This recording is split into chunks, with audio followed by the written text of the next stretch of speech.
Hi, Anderson Alley Style here. We are back at Alley House this weekend, and we want to show you a few of the projects that we've started, completed, or are working on in the kitchen. We do want to take another run up to the attic soon because the furnace is in place and the ductwork is all in, and it looks pretty good. Like, I know it's kind of an industrial look, but I'm liking it.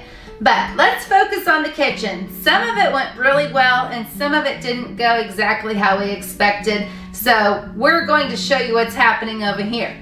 All right, what did go well is the chalked chiffon paint on the upper cabinets. As you know, we were going to gut the cabinets out, gut the kitchen, because they aren't solid wood, but we decided to play with them a little and try to make something out of nothing, and it went well. We liked the way it turned out. What didn't go as planned is I wanted to keep the brass hardware, but it did not complement the chiffon and the antiquing look that we were going for, so we went ahead and sprayed them out with the Rust-Oleum hammered bronze looking spray. So now that all ties in together pretty well. Something that didn't go as planned, but it was actually user error, it's on me, is the milk paint on the lower cabinets.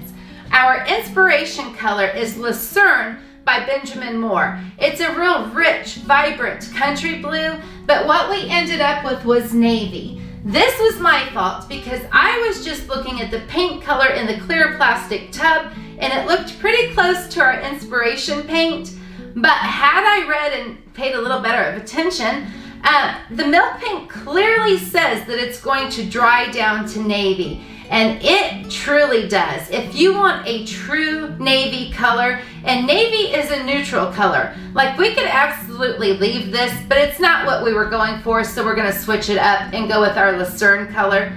But this is a beautiful navy. Something else about the milk paint is application. It does not apply like the chalk paint.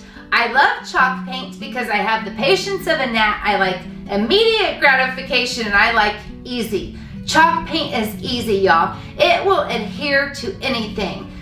The milk paint is an exceptional product. The only difference is it doesn't adhere the same. We did have to go back in and prep these so that the milk paint would stick, because as you remember, they're kind of coated with a laminate coating on it, and the milk paint, even the paintbrush strokes was lifting the paint back off and it wasn't sticking. So we ended up going back and giving them a prime in chalk paint because it'll stick to anything, and went over with the milk paint. Milk paint will give you an amazing texture when you use it. I want you to know I'm turning into teacher. I highly recommend that you use the V strokes or the X strokes to get that good texture that the milk paint will give you.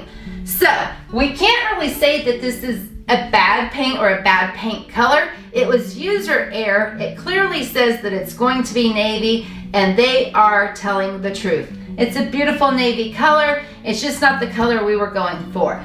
Something else we were able to do was we sanded the floor. We're getting ready to stain them. As soon as we wrap this video up, we're putting the stain on and doing the coat of Lucerne on the cabinets.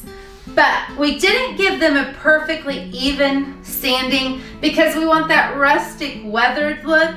So we're going to go in with the Early American stain.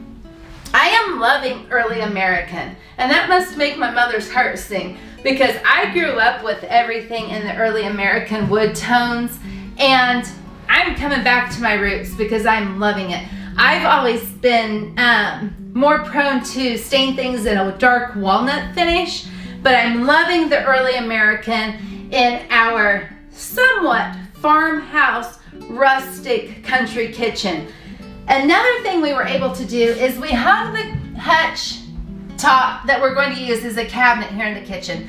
The only thing that didn't go as planned, and it's an easy fix, is it's tipped forward just a little bit here. So we're going to shim the top and bring that top out to push this down. It's just ever so slight, but we do want it right. But again, we're back to that Early American stain here. Now in my inspiration kitchen, the photo that I'm pulling off of and drawing from, not all of the wood tones match, and I like that look. So I'm going to go with the Early American here, the Early American on the floor, but I think I'm gonna have the best of both worlds and take a little bit of my walnut stain and a walnut color and a little bit of my Early American colored stain, mix them and put it on the birch countertops. These are the slabs of birch we were telling you about. We are going to sand these down, we're going to give them a coat of stain, and then some really heavy duty, maybe even marine quality polyurethane so that it'll do well around the around the water. So we do have to put something pretty substantial on top of the stained birch countertops. From our inspiration piece, not only were there different wood tones and different colors, there were different countertops, different heights, different level. So we got this little slab of very inexpensive countertop that we are going to incorporate. It'll be a little higher. We've measured some of the decor that we plan on using under here, and it's going to be a perfect fit. So we will have our birch countertops, and then we will have this just a little bit elevated and have a different look, but this goes quite well with the Early American with the chiffon chalk upper cabinets, as well as it has some of the dark tones that will go great with the countertops. So I'm really liking that idea. Some of the things that we ran into with keeping the existing cabinets were we had to shim some and straighten them up because they were leaning or they were separating at the crown mold. So we did a lot of caulking, a lot of shimming, but overall I think we're pretty much liking it. Something that worked to our favor is, I mentioned to you before that the bisque tiles that we had also go quite well with the chiffon cream. So we already had these, so that's going to save us a lot of money to use what we already had. It goes well with the chiffon cream, which also goes well with the sugar cookie color we're going to use for the walls. They're all just a little different, but I think they'll complement each other and tie it all together nicely. I am going to have some black pieces. Our kitchen island is my Waylon Jennings green, and we are going to put the lucerne on these lower cabinets, and I can't wait to see what they look like. We're going to wrap it up here because it is 60 degrees and beautiful in Kansas, and we need to get busy here while we have weather and light in our favor. So we'll see you next time.